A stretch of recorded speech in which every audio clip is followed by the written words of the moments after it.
Assalamualaikum warahmatullahi wabarakatuh. Selamat datang kembali di channel Nara Story. Dan tentunya masih bersama saya Mas Nara di sini.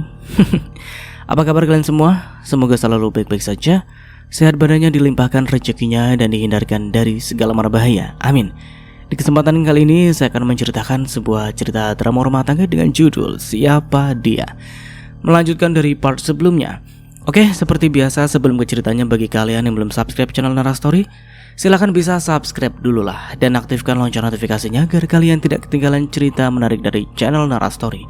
Dan jangan lupa juga untuk share and like, tentunya agar Mas Nara lebih semangat lagi untuk menghibur kalian. Oke, kalau sudah, terima kasih. And so just keep up with me.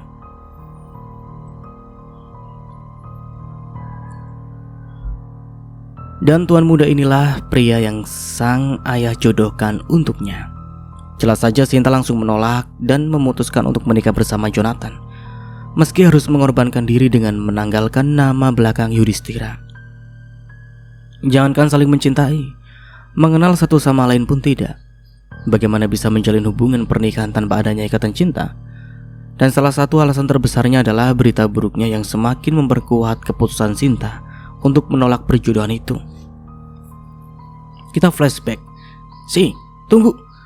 Ucap seorang pemuda berambut gondrong mengenakan kaos oblong putih dibalut kemeja flanel tangan panjang yang dibiarkan terbuka kancingnya. Celana jeans sobek di lutut, juga sepatu kets warna navy. Ia menghentikan langkah seorang gadis cantik dengan rambut tergerai indah, mata bulat, hidung mancung, juga alis tebal. Dia adalah Sinta semasa gadis, dan pemuda itu adalah Rick semasa kuliah. Apa sih? Raut wajah yang tadinya ceria mendadak suram. Langkahnya dihadang pria yang tak pernah bosan menempeli juga mengutarakan cintanya. Dan gadis itu adalah Arshinta Namera. Namun Rick memanggilnya Arshi. Entah mengapa sama seperti panggilan masa kecil, juga panggilan sayang dari kedua orang tuanya. Kamu serius dengan keputusanmu? Dia itu belum selesai dengan masa lalunya, Arshi. Apa yang kamu harapkan jika kelak bersamanya? Ditatapnya kedua manik berkilauan yang sangat indah. Ia ingin membuka mata hati Sinta yang seakan dibutakan oleh cinta. Semua orang tahu dan semua menjadi saksi kalau Jonathan Abhinawa sangat mengidolakan juga tergila-gila pada Sasha Sanjaya. Tentu saja aku serius, Rick. Nathan pria yang sangat aku cintai. Dia baik juga lembut. Apalagi yang harus aku ragukan? Tapi dia hanya cinta dan tergila-gila pada Sasha. Kau akan tersiksa jika tetap kekeh pada keputusanmu, Arshi. Sebagai seorang sahabat, tentu saja aku sangat amat mencemaskanmu. Ucapnya tersengal-sengal. Jangan sok tahu, Rick. Nathan bilang dia sangat mencintaiku dan sudah melupakan cintanya pada Sasha. Percayalah, itu hanya sandiwara belaka. Kau hanya akan dijadikan pelampiasan kalau Sasha tak pernah bisa dia dapatkan. Jika soalan cinta, aku pun sangat mencintaimu, bahkan lebih dari apapun. Dan jika kau mau, hari ini bahkan detik ini juga, aku sanggup meminangmu, meminta restu dari kedua orang tuamu, Sinta. Ucapnya yakin. Dipegangnya kedua tangan Sinta menatap dalam penuh pengharapan. Semua mahasiswa yang mendengarnya langsung berkerumun melihat drama cinta seketika kedua most wanted di kampus mereka itu. Percayalah, aku sungguh-sungguh dengan ucapanku, Arshinta Namera. Aku hanya tak ingin kau terluka karena cinta yang tak setara. Cukup terima cintaku. Akan aku pastikan kau hidup dengan bahagia. Sorak-sorai semakin riuh di antara para mahasiswa. Kebanyakan dari mereka sangat amat mendukung keduanya bisa bersatu, karena mereka sangat cocok, couple goals banget. Cukup lama keduanya terdiam. Bibir Sinta terkatup rapat, tak ada satu patah kata pun yang keluar dari mulutnya. Wanita cantik itu terserang rasa gugup, juga merasa kebimbangan persis seperti terombang-ambing di lautan luas. Di satu sisi ada satu pria yang begitu tulus dan sangat amat mencintainya. Tak segan-segan mengutarakan isi hati di hadapan semua orang, dengan menggunungkan begitu megahnya kerajaan cinta hanya untuk dirinya seorang. Bahkan sampai saat ini, itu semua tidaklah berubah meski berkali-kali mendapatkan penolakan. Pemuda itu tetap teguh akan pendirian serta pilihannya. Tapi di sisi lain, ada rasa cinta yang begitu besar untuk pria lain. Pria yang selama ini mengisi hari-harinya karena kedekatan mereka, tanpa sadar telah menimbulkan serta menumbuhkan benih-benih cinta. Benih itu semakin berkembang pesat dan seolah menginginkan lebih jauh, tepatnya untuk memiliki dan dimiliki. Dan setelah berbagai macam pertimbangan dengan sangat amat berat hati, Perlahan-lahan Sinta melepaskan genggaman tangan serta memutus tatapan dalam pria di hadapannya ini. Semua orang syok parah. Semua orang membekap mulut seraya menggelengkan kepala. Begitu juga dengan Rick. Pemuda tampan itu tersenyum kecut. Kedua matanya memanas dan terlihat bulir bening yang menggenang di pelupuk mata. Maaf Rick, aku percaya padanya dan aku sangat mencintainya. Keputusanku sudah bulat dan tak bisa diganggu gugat untuk tetap hidup bersama pria yang sangat aku cintai. Putusnya dengan sangat berat hati. Oke, kita flashback off. Setibanya Sinta di ruangannya, ternyata dia sudah disambut oleh para sahabat juga rekan kerjanya yang kebetulan setengah jam lagi jadwal istirahat. Hei Sin, perasaan lama banget. Ada kendala? Banyak banget. Sampai gak berhenti melongo gua. Serius? Emangnya ada apa sih? Terus kenapa tuh muka kusut banget? Galau sekarang udah jadi janda? Ya apaan sih? Ya enggak lah. Malah gue bersyukur banget bisa secepatnya bercerai sama cowok pengkhianat itu. Lah, terus kenapa tuh muka kusut banget kayak baju belum disetrika? Lo taunya, Free, Rick yang 3 tahun hilang bagikan ditelan bumi tiba-tiba datang ke pengadilan agama di saat proses perceraian gue. Hah? Lo serius? Sinta menceritakan semuanya dari mulai Sasha yang berambisi untuk menjebloskannya ke penjara atas dasar percobaan pembunuhan. Namun ternyata itu semua hanyalah tipu daya juga sandiwara belaka. Pada akhirnya ketiganya harus berakhir dalam jeruji besi, mempertanggungjawabkan perbuatan mereka sendiri. Dan yang lebih mengejutkan, tiba-tiba Rick datang melindunginya ketika Sasha hendak melayangkan tamparan. Keparat. Tega-tega mereka bersekongkol memfitnah lu demi kepentingan diri sendiri. Emang bener-bener brengsek mantan suamimu juga mertua lu, Sinta. Dikasih hati malah minta jantung. Tapi gue sangat puas saat tahu mereka semua digelandang masuk penjara. Memang sudah sepantasnya mereka mendapatkan balasan atas semua ya perbuatannya. Bahkan harusnya tak usah dilepaskan sekalian, biar membusuk di dalam sel tahanan. Toh percuma orang-orang seperti itu hanya menjadi sampah yang merugikan. April merepet tak ada habisnya. Entah seperti apa tanggapan para jajaran direksi setelah tahu kelakuan CEO mereka dengan bobroknya memfitnah istrinya sendiri dan malah mengusirnya dari rumah. Seperti apa pula kira-kira kehebohan yang terjadi di dalam kantor Abhinawa Karya itu? Yang jelas, semuanya pasti terasa memanas gunjang-ganjing persis seperti kapal yang terjejang ombak. Dan lebih gilanya lagi, pelakor atau istri mudanya itu malah berniat menjebloskan Sinta ke penjara loh. Nah, sungguh kolaborasi yang sangat epik. Bukankah wanita itu baru saja melahirkan? Lalu bagaimana dengan bayinya jika ketiganya digelandang masuk ke dalam penjara? Sebenarnya Sinta pun tak tega pada bayi mungil tak berdosa itu. Oleh karena itu dia meminta pada pengacaranya untuk setidaknya meringankan hukuman mereka, semata-mata hanya untuk kelangsungan hidup bayi mungil, sehingga masih memiliki hati nurani. Ia tak tega jika terlalu lama memisahkan anak dan ibunya. Usianya masih terlalu kecil untuk merasakan kerasnya dunia tanpa hadirnya seorang ibu, seburuk apapun itu. Entahlah, aku pun tak tahu. Pelakor itu pun sempat memohon belas kasihku untuk meringankan masa hukumannya dengan alasan memiliki bayi. Tapi kalian tahu, Rick membongkar kebusukannya dengan memperlihatkan semua bukti perselingkuhan Sasha bersama seorang pemuda, yang bahkan terjadi baru-baru ini. Wih, itu benar-benar pelakor gila sih. Masa baru beberapa hari melahirkan sudah minta dibobol aja gawangnya? Ngebayanginnya aja ngilu. Gak nyangka itu pelakor hiper juga ya. Goyangan Nathan kurang pro apa gimana? Sampai-sampai dia nyari batang lain. Emang dasarnya kagak punya otak plus kurang bersyukur. Semua yang didapat hasil ngerebut milik orang lain. Emang kayak gitu, kagak berkah lah. Bawaannya selalu kurang. Waktu istirahat telah tiba dan mereka semua malah asyik ngerumpi ditemani beberapa cup kopi. Iya, si Nathan aja yang kelewat goblok. Jadi laki lebih pentingin selangkangan sama nafsu semata. Urusan baik buruk mah belakang. Cewek Salome gak bener gitu dipungut dan malah dijadiin istri.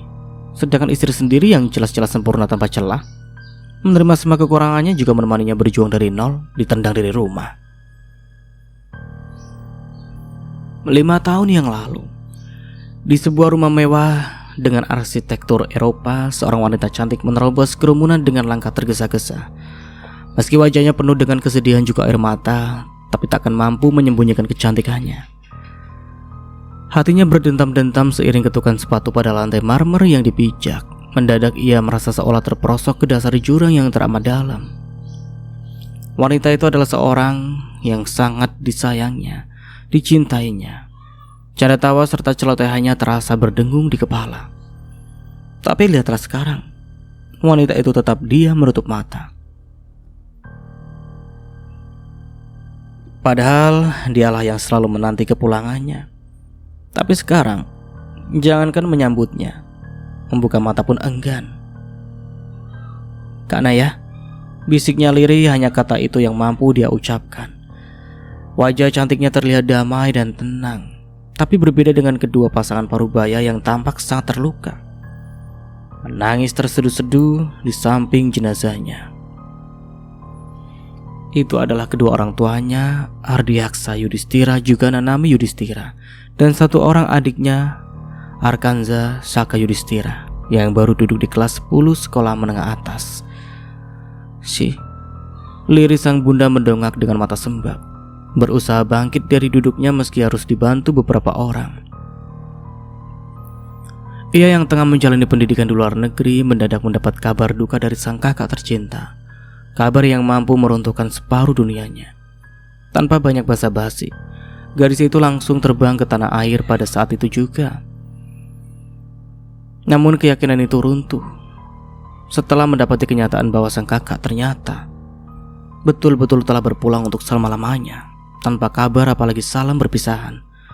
Sejak saat itu dia putuskan untuk meninggalkan pendidikannya dan memilih menetap di tanah air untuk menyelidiki kematian sang kakak yang terasa janggal menurutnya. Namun sekeras apapun usahanya, tetap saja nihil. Semuanya menunjukkan bahwa itu murni kecelakaan karena sang supir yang tengah mabuk parah, dan sialnya tak ada saksi di tempat kejadian. Pada akhirnya dia mulai pasrah setelah berbulan-bulan menyelidiki tapi tak mendapatkan hasil apapun. Tapi bukan berarti menyerah. Sampai pada akhirnya dia mendapat kabar bahwa ada dugaan tunangan sang kakak tengah dekat dengan seorang wanita. Dan setelah ditelusuri lebih dalam, ternyata fakta itu benar adanya.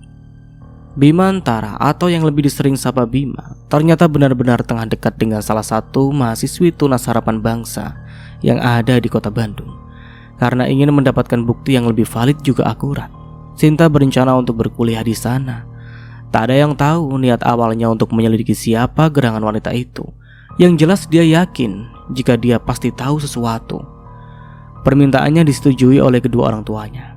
Lebih lagi letak kampusnya tak terlalu jauh dari rumah sang nenek.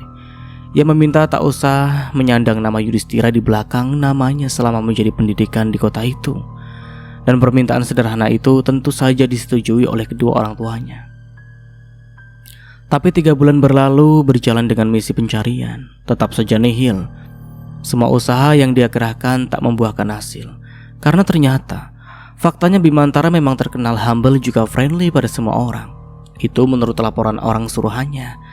1 tahun berlalu, pada akhirnya dia malah terjebak akan pesona si culun yang berubah menjadi pangeran tampan.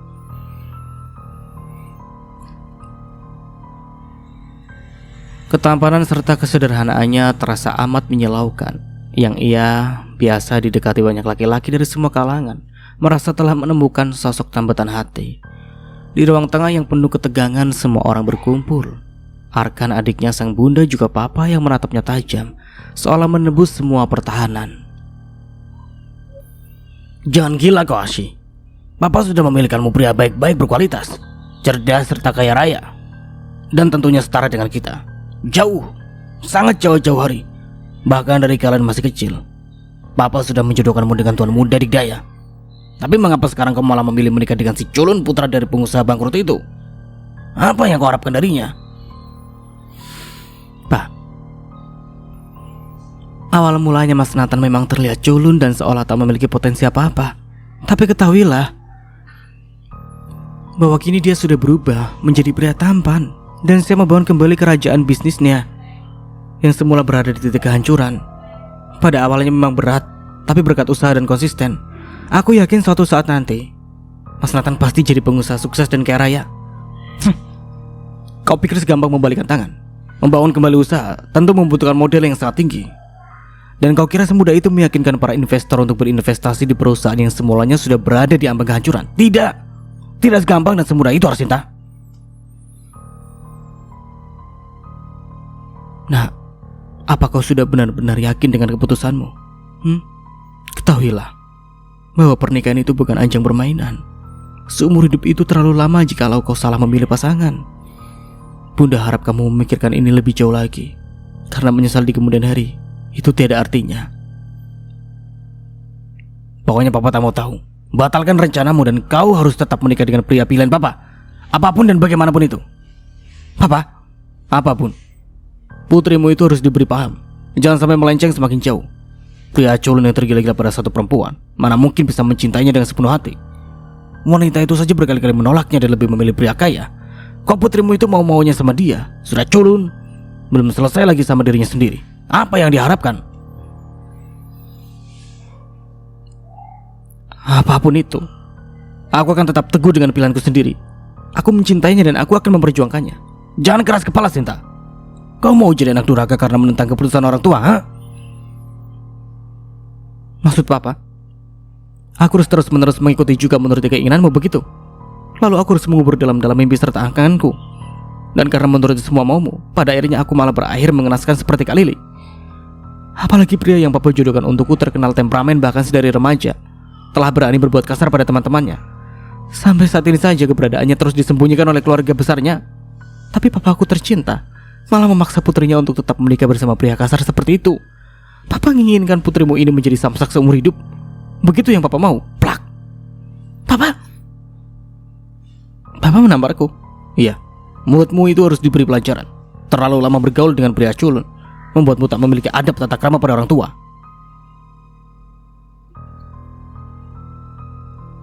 Kau pikir siapa orang tua di dunia ini yang menginginkan anaknya hidup menderita? Tak akan pernah ada, Sinta.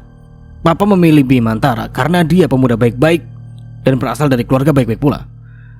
Adapun kematian Liliana kakakmu, tidak ada sangkut pautnya dengan Bimantara. Dan Papa menjodohkanmu dengan tuan muda Altarik dari keluarga Digdaya. Bukan tanpa alasan. Memang tersiar kabar tak mengenakan tentangnya, tapi itu semua hanya rumor yang sengaja dilebih-lebihkan. Kita tak pernah tahu alasan apa yang mendasarinya berbuat seperti itu. Dari dulu Papa memang tak pernah berubah. Selalu saja memaksakan kehendak, menuntut kami untuk selalu patuh dan tunduk pada semua keputusanmu, tanpa pernah sekali saja mendengar suara hati putrinya ini. Perlu diingat, aku bukan lagi anak kecil yang bisa diatur semaumu. Aku mampu memilih dan menentukan sendiri bagaimana seseorang yang kelak menjadi pendamping hidupku. Jadi seperti itu maumu. Baiklah, mulai sekarang semua keputusan terserah padamu, tapi kau harus memilih antara keluargamu atau pria culun itu. Ini sangat keterlaluan, Pak. Bagaimanapun itu, Sinta putri di keluarga Yudhistira. Biarkan saja pun, karena apapun keputusannya, itu karena dia sendiri yang menentukan. Jika kau lebih mencintai dan menyayangi bundamu, tinggalkan dia. Dan jangan pernah sekalipun berhubungan lagi dengan pria itu. Tapi jika kau lebih memilihnya, silakan angkat kaki dari rumah ini, pergi dan menikahlah dengannya. Dalam sekejap Sinta merasa seolah seluruh dunianya runtuh. Air mata mulai menggenang di pelupuk mata. Ini bukan sekedar ancaman apalagi ucapan belaka. Ia tahu sang papa tak pernah main-main akan ucapannya. Kata-kata papa terus terngiang di kepala. Dengan berat hati, pada akhirnya dia memutuskan memilih jalan yang mungkin akan mengubah seluruh hidupnya.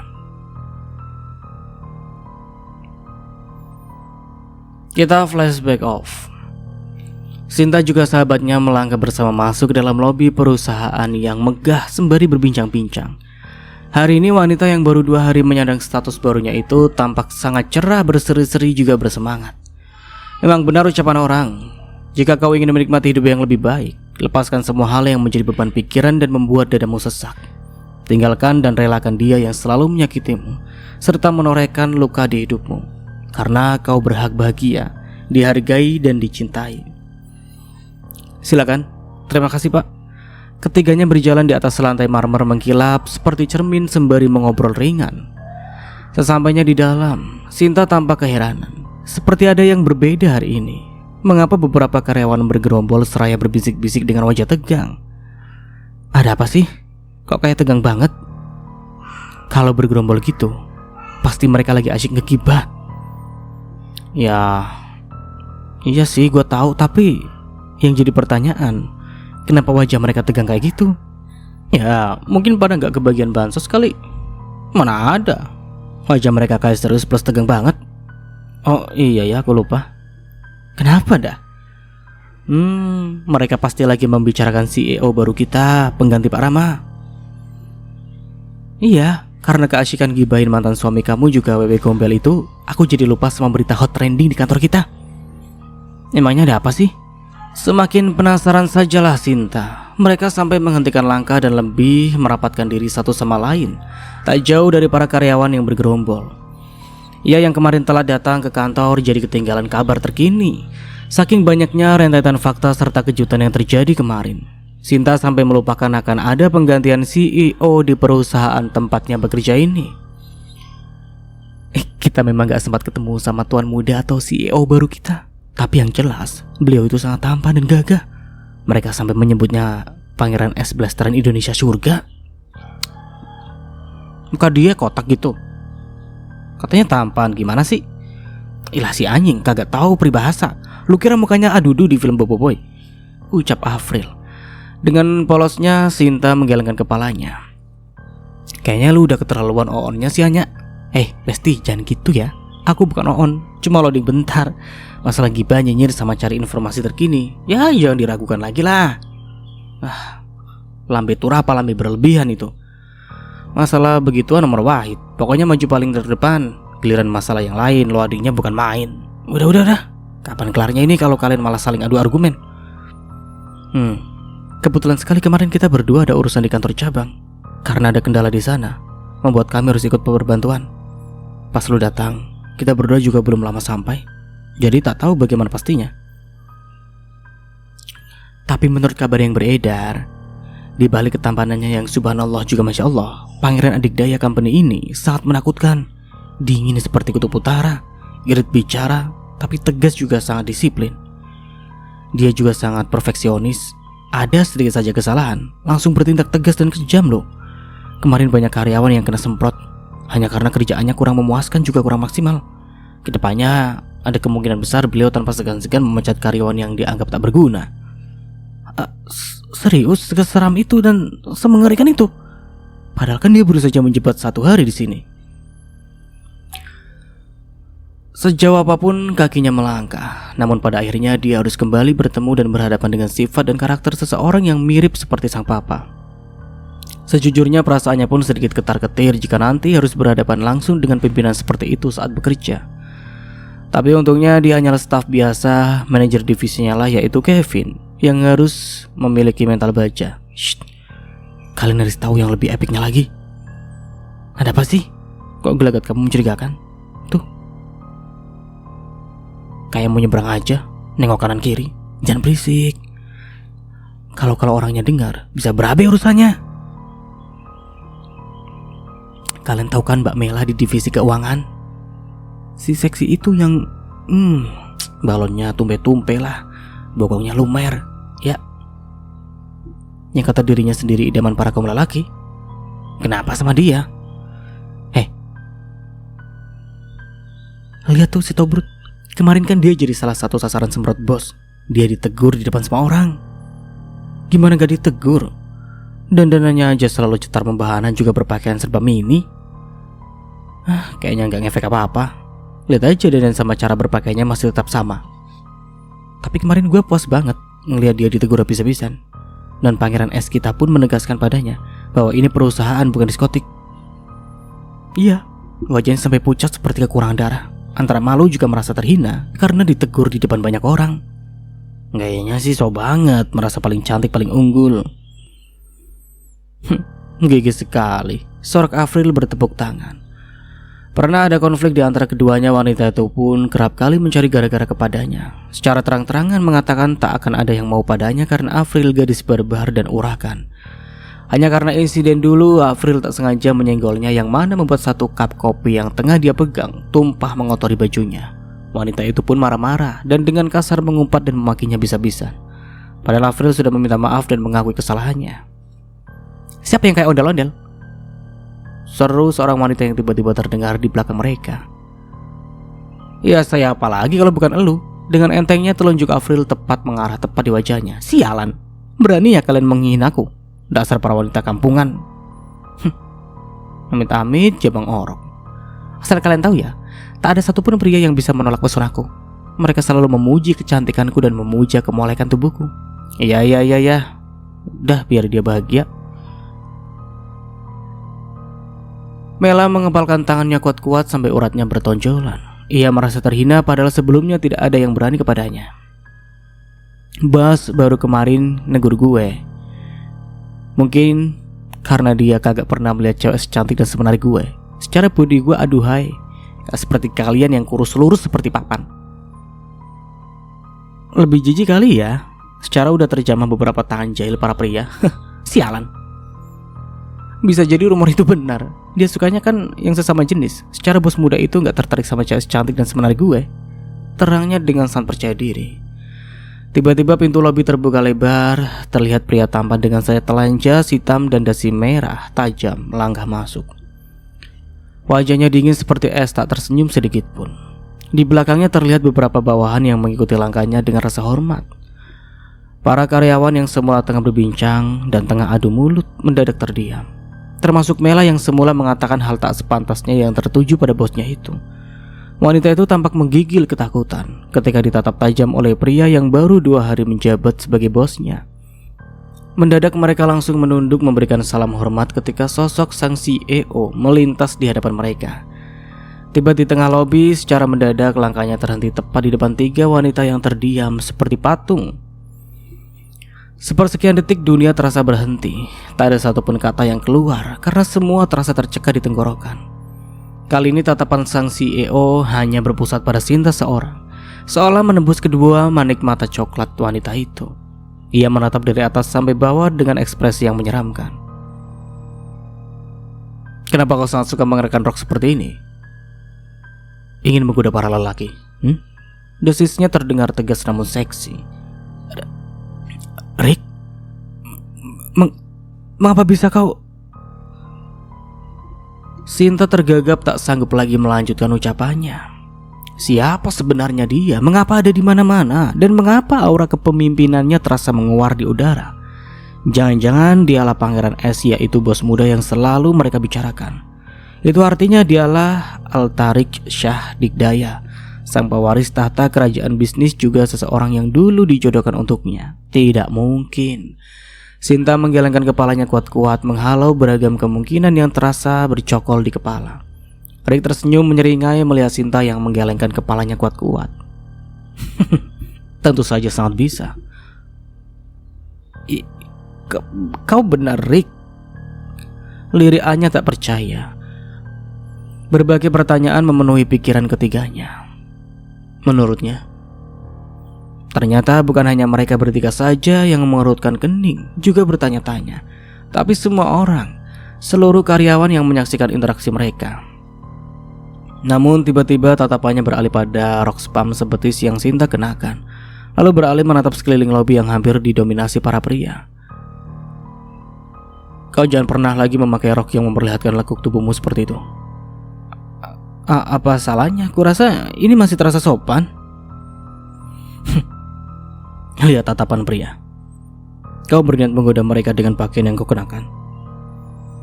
Mata Sinta membola sempurna. Dia sungguh tak berniat menggoda siapapun. Tapi belum sempat dia menjawab, seruan Rick mempunyai terkejut. Hei, kalian berdua, kau tidak mendengarkan teguranku kemarin? Sudah bosan kerja? Maaf Pak, saya berjanji akan memperbaikinya, ucap Mela sungguh. Suaranya terdengar bergetar saking ketakutannya dia. Dia pikir kemarin hanya teguran serta gertakan biasa. Toh bosnya baru saja menjabat dan pastinya banyak pekerjaan. Mungkin kebetulan pas hari ini hari apesnya sajalah. Selama bekerja di sini sebelumnya tak pernah kena tegur meski berpakaian seperti itu. Hari ini saya masih berbaik hati.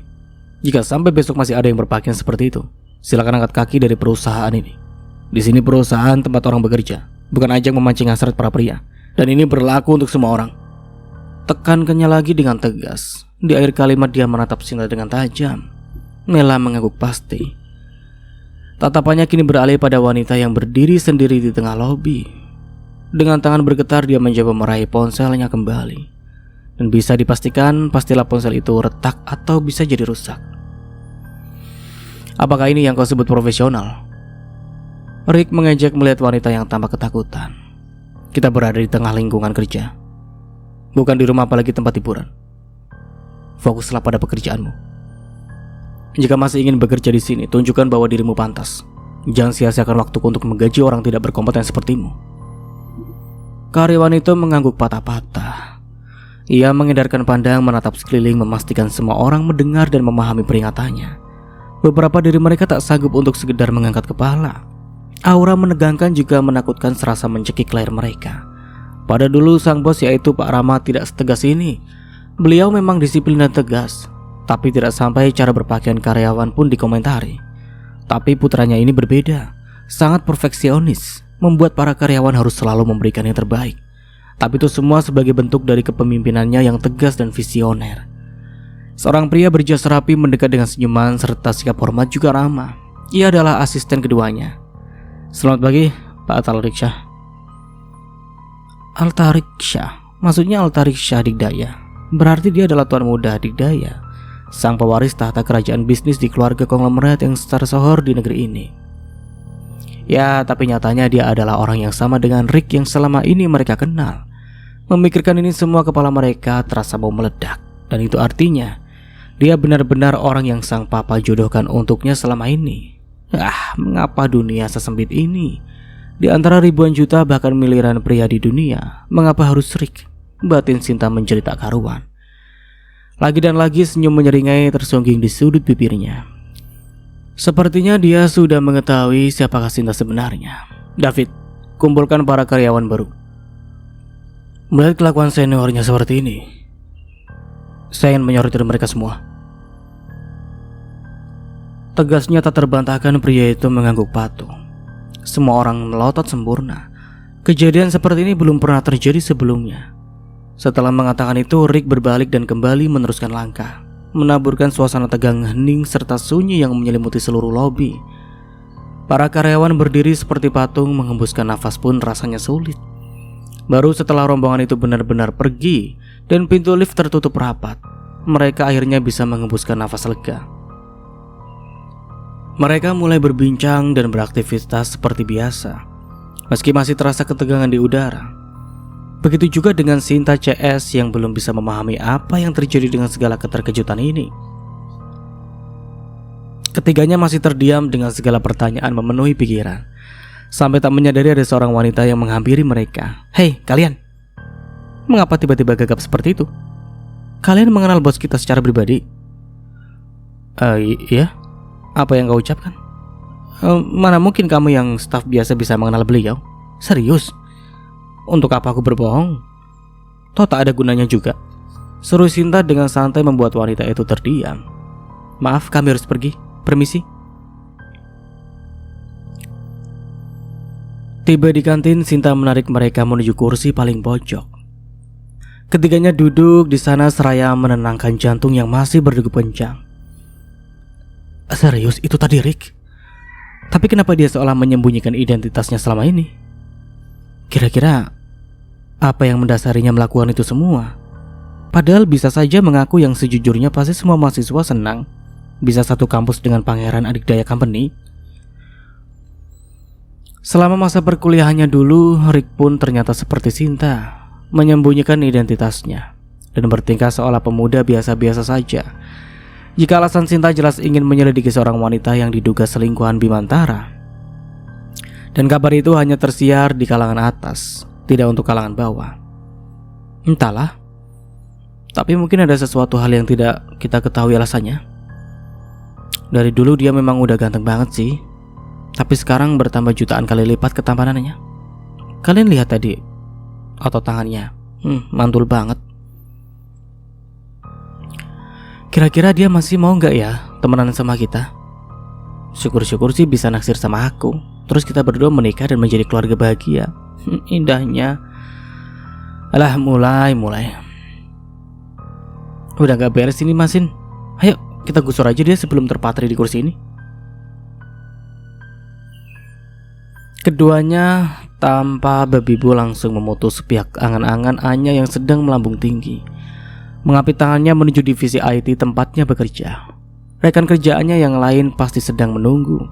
Setibanya di ruang IT, Anya langsung misu-misu. "Kalian berdua ganggu aja orang lain ngehalu sih ah."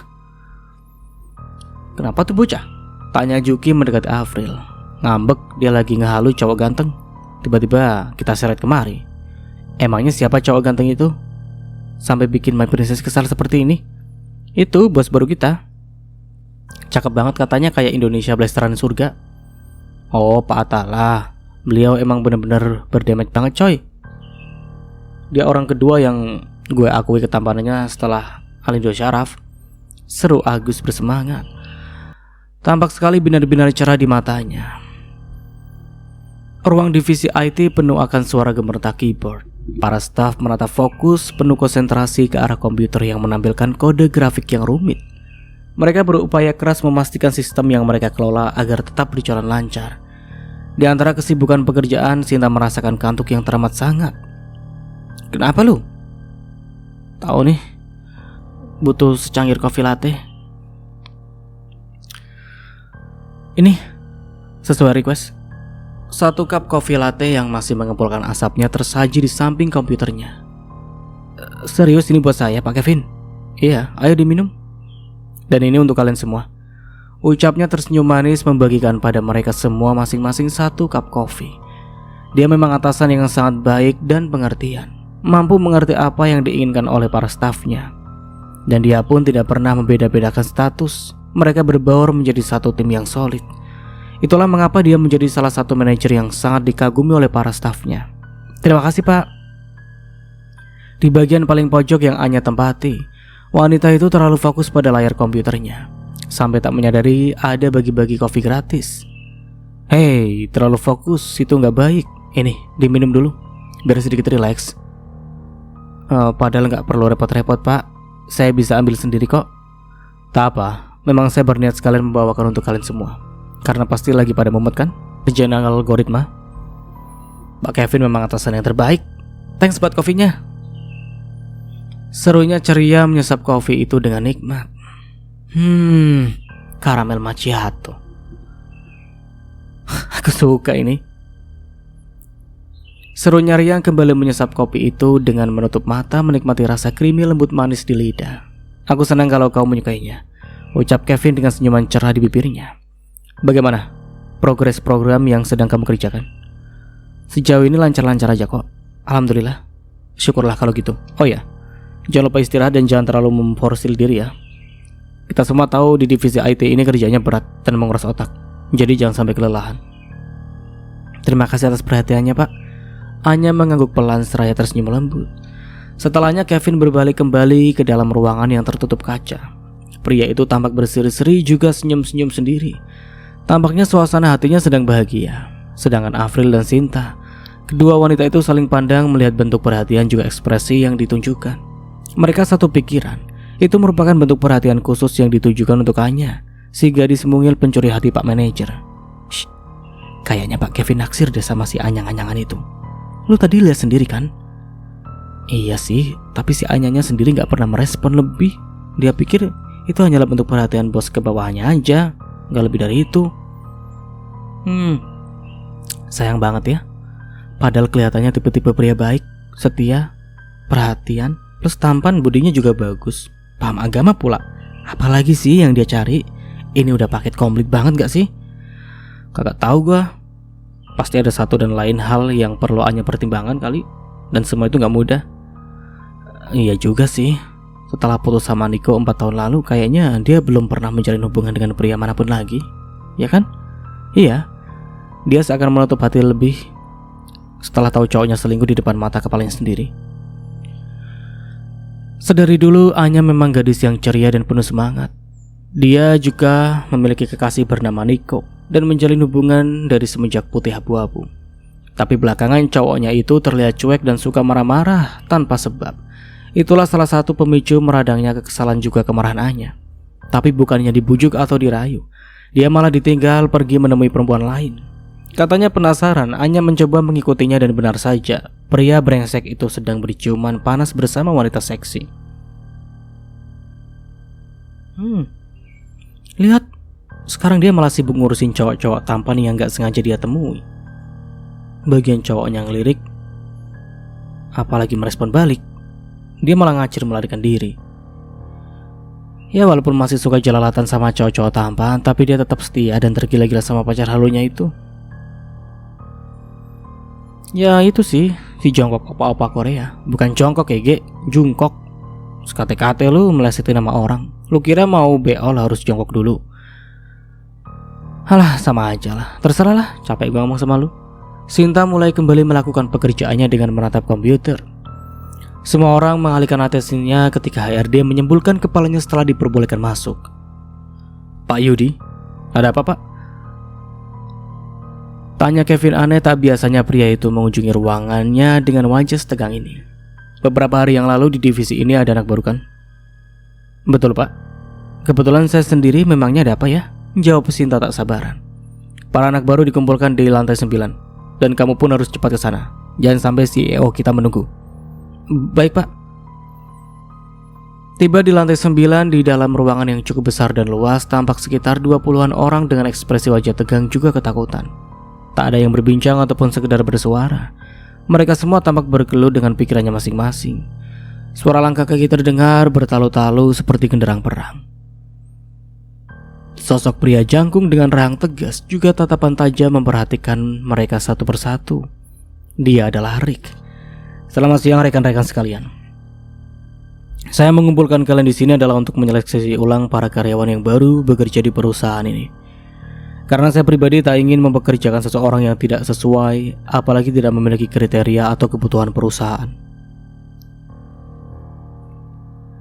Asistennya yaitu Dito segera memulai dengan menyebutkan data diri. Di divisi mana juga pengalaman kerja sebelumnya. Hampir seluruh orang lolos dengan sempurna, dan 2 orang yang mendapatkan teguran ringan. Tiba giliran Sinta, Rick tersenyum meremehkan. Bukankah dia karyawan baru yang masuk ke perusahaan ini tanpa adanya tes ketat dan semacamnya? Betul pak, karena karyawan sebelumnya mendadak mengajukan resign, dan kami belum sempat mempersiapkan cadangan sesuai kriteria perusahaan. Tapi dia kerjanya bagus, cekatan, rajin, dan juga tepat waktu pak. Terang Yudi berusaha membela Sinta. Begitu. Kau ke ruangan saya sekarang. Perintahnya tiba-tiba membuat mereka semua melongo tak percaya. Sinta merasakan jantungnya berdegup 2 kali lebih cepat. Mbak, tanya Dito selaku asisten sang bos yang masih berada di sana. Iya, maaf pak, ada apa? Mbak diminta ke ruangan bos. Mari saya antar. Baiklah, terima kasih. Di bagian lain ada ruangan berdinding kaca dengan beberapa meja panjang berbentuk unik. Dito mengetuk pintu seraya membukanya. Nampaklah ruangan bergaya Skandinavia yang sangat luas namun tidak terlalu banyak barang. Semua barang ditata dan dirancang sesuai kebutuhan serta memaksimalkan fungsi. Terdapat sofa panjang di sudut yang sangat empuk dan lembut. Di sana di balik kursi kebesarannya, Rick berdiri di jendela kaca super besar dan tinggi menjulang sembari memegang segelas air. Menatap lurus ke depan di mana banyak kendaraan berlalu lalang memadati pusat kota. Permisi pak, saya telah mengantarkan Mbak Sinta. Ya, kau boleh pergi. Asistennya itu berbalik pergi sembari menutup pintu. Tapi Sinta tak berani beranjak sedikit pun dari tempatnya berdiri. Arsinta Namera. Ku akui aktingmu sangat bagus. Kau berhasil menipu semua orang dan menyembunyikan semuanya dengan sangat apik dan rapi. Sampai ketiga temanmu pun tak tahu siapa kau sebenarnya, bukan? Apa yang kau tahu tentangku? Menurutmu apa saja yang dapat ku ketahui dengan kekuasaanku sekarang ini? Sombong amat. Batin Sinta kesal. Jangan main-main, Rick. Santai. Tak perlu kaku seperti itu. Kau pun sangat menyukai permainan, bukan? Buktinya berani mempermainkan ketulusan sahabatmu dengan membohonginya. lalu bodohnya dirimu sendiri tak menyadari bahwa hidupmu tengah dipermainkan oleh orang-orang yang paling kau cinta. Aku tahu. Dan sekarang semua telah berakhir, meski kini aku sangat menyesal akan keputusanku dulu. Si kepala batu ini telah sadar rupanya. Kau pikir kau akan terus berkubang di tengah cinta palsu pria culin itu? Rela meninggalkan masa mudamu, meninggalkan karirmu, bahkan berani menentang ayahmu sendiri. Hardiaksa. Rick seolah sengaja menjeda ucapannya. Yudhistira, dan kau adalah putri kedua dari pengusaha ternama di bidang konstruksi. Betul begitu? Dek. Jangan ikut campur urusanku. Oh, putri yang memutuskan pergi dari kerajaannya ini berusaha bersikap tegas rupanya. Pria dengan tubuh tinggi menjulang itu bangkit, mulai melangkah ke arah Sinta. Tatapan tajamnya jelas terpancar pada wanita itu, persis seperti macan yang tengah memindai buruannya. Kaki Sinta semakin gemetaran, heels 7 sentinya terasa akan patah. Rick semakin memangkas jarak, sorot dingin matanya seolah-olah menembus sampai ke tulang.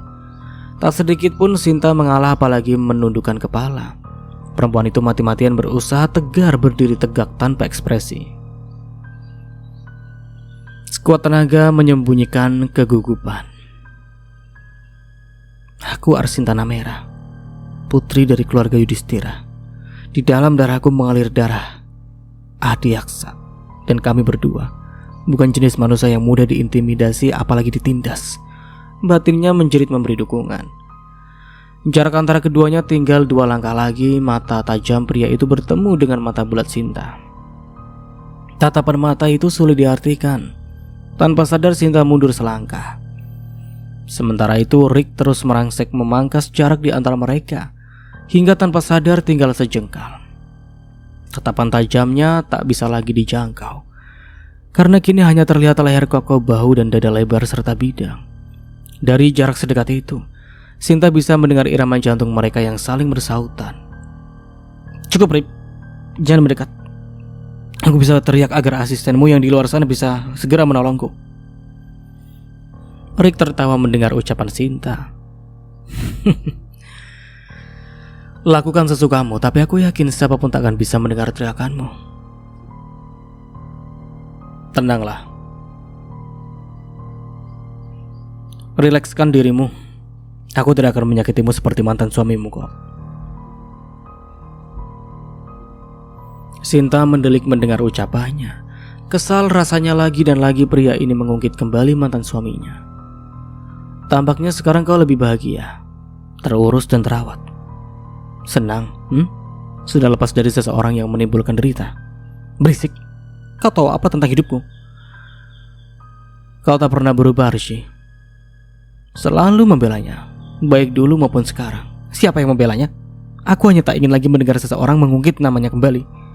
Oh, sulit ya rasanya melupakan seseorang yang kita cintai. Apalagi dia lebih memilih orang lain dibanding kita yang sudah berkorban mati-matian untuknya. Apa Tuhan sedang menghukummu, Sinta? Atau mungkin Tuhan sedang memberikan jalan untukmu menebus segala dosa-dosamu padaku?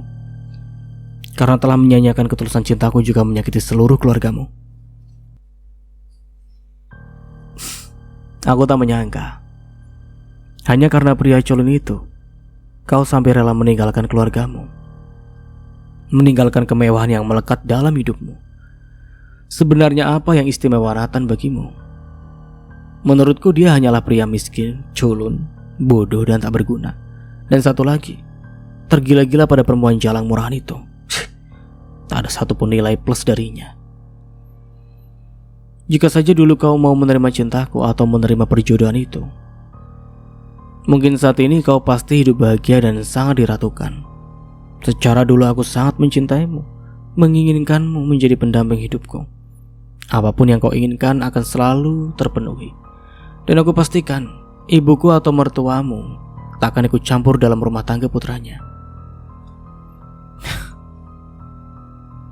Sinta bertanya-tanya dalam hati, seberapa jauh pria ini tahu tentang rumah tangganya. Sedangkan selama 3 tahun ini batang hidungnya saja pun tak pernah terlihat. Gak nyangka mengapa takdir selucu ini. Ternyata kau adalah satu orang yang sama dengan yang kakek jodohkan untukku. Tapi naasnya, mau aku mengutarakan rasa cintaku atau mereka menjodohkan kita, kau tetap bersikukuh tak memilihku. Ironis sekali. Rick tertawa tapi ada sorot getir di matanya, dan itu membuat hati Sinta mencelos nyeri. Jangan pernah katakan dia tak menyesali memilih dan mengambil keputusan ini. Setelah semua rentetan peristiwa menyakitkan terjadi serta penderitaan yang bertubi-tubi, mana mungkin dia tak menyesal. Andai saja dulu dia tak terlalu egois dengan memaksakan kehendak, mungkin semua ini tak akan pernah terjadi. Mungkin dia tak akan merasakan sakit yang separah ini. Mungkin dia masih berada di tengah-tengah hangatnya di kapan sang bunda, dan mungkin dia masih menjadi putri kebanggaan di keluarga Yudhistira. Tapi kini nasi sudah menjadi bubur, menyesal pun seakan tiada artinya. Karena ini semua adalah mutlak keputusannya sendiri. Keputusan yang mendorongnya semakin jatuh ke dasar jurang yang teramat dalam. Dan sialnya dipenuhi bebatuan tajam. Bukan hanya tubuhnya saja yang terluka, tapi jiwa raganya berakhir berlumuran darah. Mata Sinta mulai panas dan berembun, rasa bersalah besar benar-benar menghantuinya. Berembus kuat menghantam dada. Maaf. Saya sungguh-sungguh meminta maaf.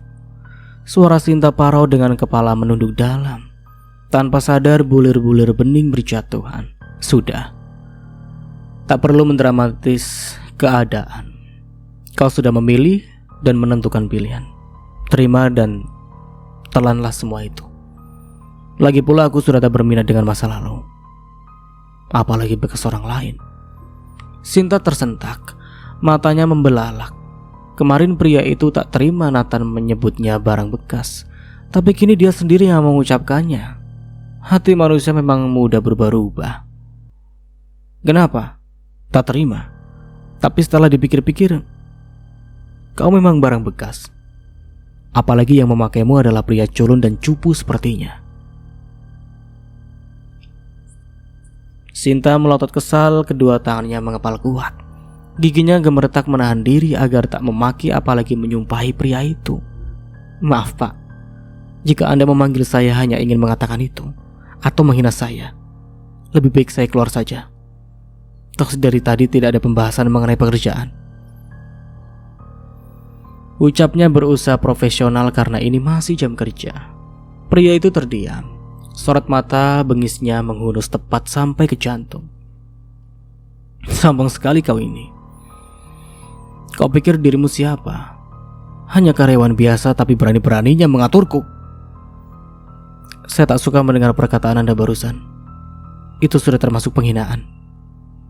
Karena saya manusia bukan barang. Kau memang barang Arsinta Namera. Sesuatu yang dipertaruhkan oleh mantan suamimu dulu. Apa namanya jika kau bukan barang? Sinta kembali melotot dengan dada naik turun. Apalagi ini? Oh ya Tuhan. Maksudnya? Saya tidak mengerti apa yang tengah Anda ucapkan. Sinta mengernyit bingung. Sudah kuduga. Dirimu pasti tidak mengetahui ini. Oke. Dulu pria itu pernah memberikan kesepakatan untuk mempertaruhkanmu karena cemburu melihat wanita yang ia cinta lebih memilihku. Meski aku tak pernah sekalipun meliriknya, pria itu dengan bangga akan membuatmu luluh di pelukannya. Aku kemudian berniat menghancurkanmu sedemikian rupa.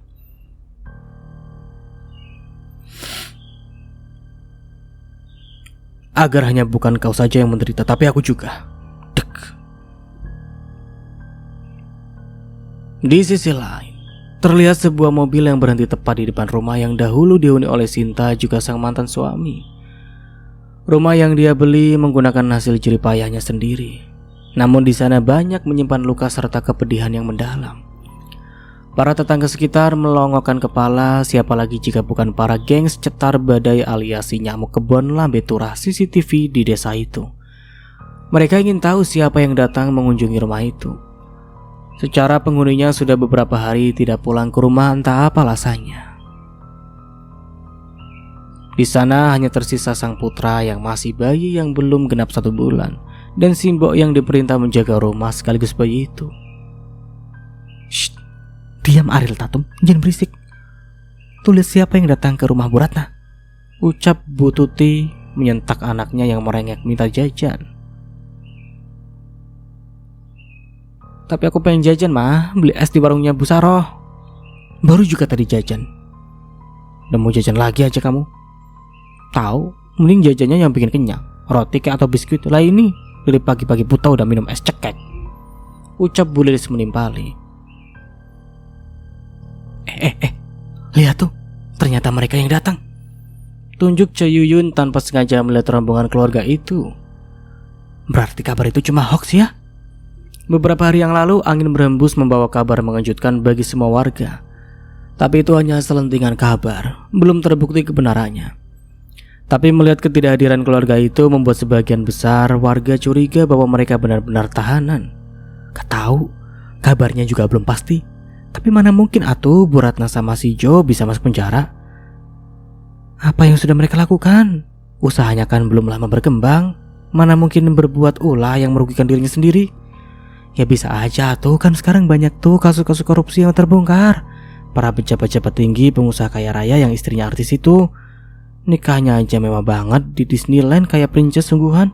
Gak taunya korupsi ratusan triliun.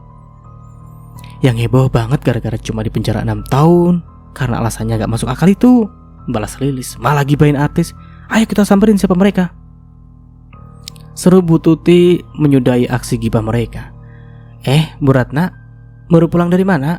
Udah beberapa hari kayaknya gak lihat ibu sekeluarga, ucap Bu Tuti. Bu Ratna sendiri nampak terkejut. Mereka baru saja keluar dan terbebas dari hukuman. Setelah Nathan merogoh kocek yang tak main-main untuk membebaskan mereka bertiga juga biaya tes DNA secepatnya. Sang ibunda tercinta terus-menerus mendesaknya untuk segera membebaskannya juga melakukan tes DNA. Iya nih Bu Tuti, kami baru saja pulang dari luar kota. Ada kerjaan di sana sekalian nyambil liburan. Begitu ya. Tapi kenapa Julian ditinggal sendirian? Dia kan masih bayi. Itu juga mamanya kenapa ikut juga? Padahal belum beres 40 hari kan? Aduh, ibu-ibu ini gimana sih? Zaman sekarang itu kan udah modern, semua serba canggih. Hal kayak gituan cuma mitos. Buktinya mantu saya masih bebek saja kan? Nah justru karena masih bayi jadi tidak kami ajak Bu. Kasihan juga kondisi tubuhnya masih rentan, jadi terpaksa kami tinggal. Bukannya karena menginap di sebuah tempat yang ada besinya? Tanya Lilis saling lirik dengan kedua temannya. Maksud Bu Lilis apa? Kau menuduh kami menginap di penjara? Memuncaklah amarah Bu Ratna. Siapa yang nuduh?